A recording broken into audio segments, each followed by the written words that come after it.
Woo! Yeah! What's up, y'all? It's Mario. Home Slice 794 benchmarking video. GTX 980. Yeah. So today we're gonna do 3 games, benching them, benchmarking them at 1080p, maxed out settings as high as you can go without VSync on. I have the MSI GTX 980. I'm running everything at its factory stock settings. I got a 4790K at its stock frequency, and then I also have the MSI GTX 980 running at stock, 8 gigs of RAM, running at 1600 megahertz. And really, I just wanted to show this, make this video so that I can show you guys how powerful, what this graphics card can do, maxed out at 1080p gaming, with some of the higher end demanding games. So I'm just running the benchmark here, and at the very end I'm going to show you the average frame rate, the max frame rate, and the minimum, so you can kind of get an idea of what kind of settings you can do. And of course, you know, if some of the frame rates aren't up to your liking, you can definitely adjust some of the settings so you can get that 60 frames a second at all times. But really, I noticed that in this benchmark, Metro Last Light, one of the more higher demanding games, and it's staying around 50 frames a second, 45 frames a second, which is definitely playable. But if you're like me, who just need it to be running at 60 all the time, you know, we may have to lower the anti-aliasing or SMAA settings and whatnot. But it definitely runs really smooth. This is my second video, which I did a benchmarking of the GTX 980, because I'm really excited about it. You know, I always wanted a graphics card that I'm not gonna have to worry about much tinkering of the graphics, but I also want to have the best of the best. For 1080p, you know, I thought this graphics card would be just perfect for me. So yeah, that's pretty much it. This if you're more than welcome to skip around of the video, because I believe at about the 3 minutes and 40-second mark is when I'll go on to the next game, and that's gonna be a more lighter game, but it's always a fun benchmark that I always like to do with all my new graphics cards, or even when I get a new CPU, I like to use it. And that is the Resident Evil 6 benchmark that I downloaded off the NVIDIA website. Okay, so Metro Last Light is complete. So it automatically loads you to their website, gives you a more detailed result of the benchmark, and here at the bottom it gives me my total overall scores, and at the bottom the average was 47.6 frames a second, so that's pretty solid. A max of 124 frames a second and a minimum of 13, so that's kind of surprising. But yeah, 47 frames a second solid, a max of 124, and then a minimum of 13. So let's go ahead and boot up our next game, Resident Evil 6. So right here I'll show you the settings. I have a 144 hertz refresh monitor, or hertz monitor, so I put it up to there. Everything else is maxed out. So let's go ahead and run it. Now I have my little brother. He has a 2500 Intel processor and a 960 in his system, and he got a score of about 1100. So I'm curious how my 4790K and GTX 980 is going to fare on this benchmark. It's really pretty much overkill at this benchmark. It's hitting at 180. Looks like it's okay, it's fluctuating a little bit, but so far so good, you know, guys.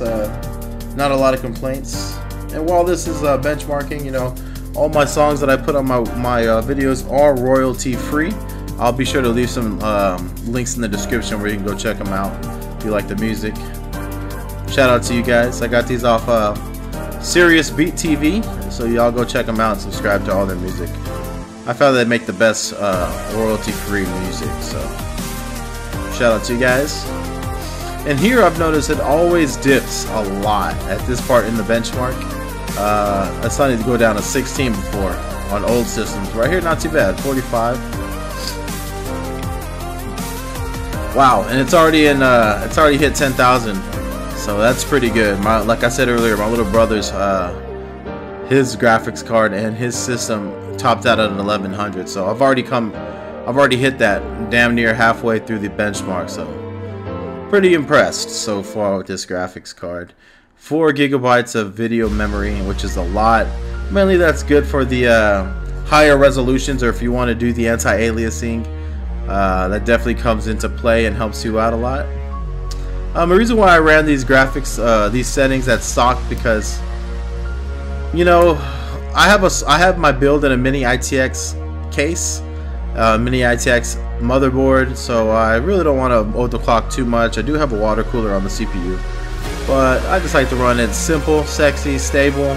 I just want it to work, so that's the reason why I don't overclock. I may overclock a little bit, but I don't really think there is a need, because all these games are running at about 60 frames a second, and some games do need a little adjusting. But wow, I'm probably gonna get about 1800, I think. 18,000, I mean. Wow, this is killing it.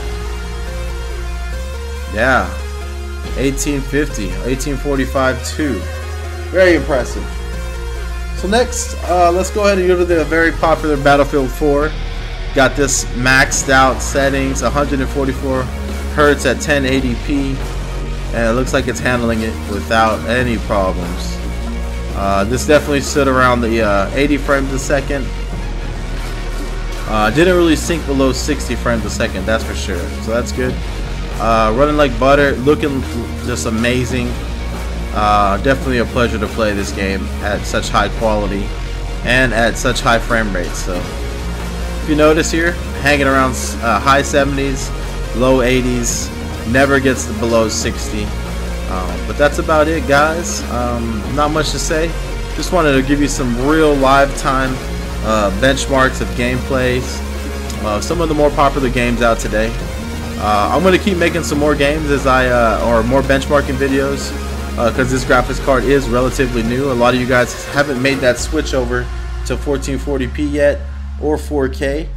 So a lot of we're going to be gaming on a 1080p monitor for a long time, I think. And if you want to just get it, if you have a little extra money in your pocket, this is PC gaming is a big part of your life.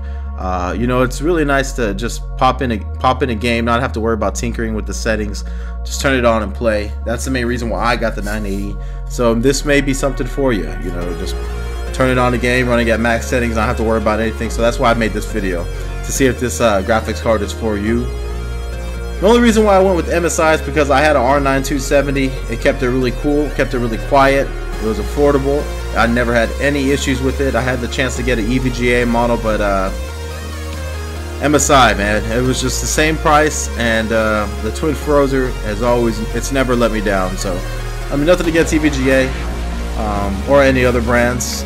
It's just I prefer the EVGA brand, and the color and the design of the card looks pretty awesome. So, but either way, I'm sure you'll be fine with every brand they got. They all make quality products. I'm also recording with Shadowplay, guys. Shadowplay is an amazing tool that's built in with the NVIDIA drivers.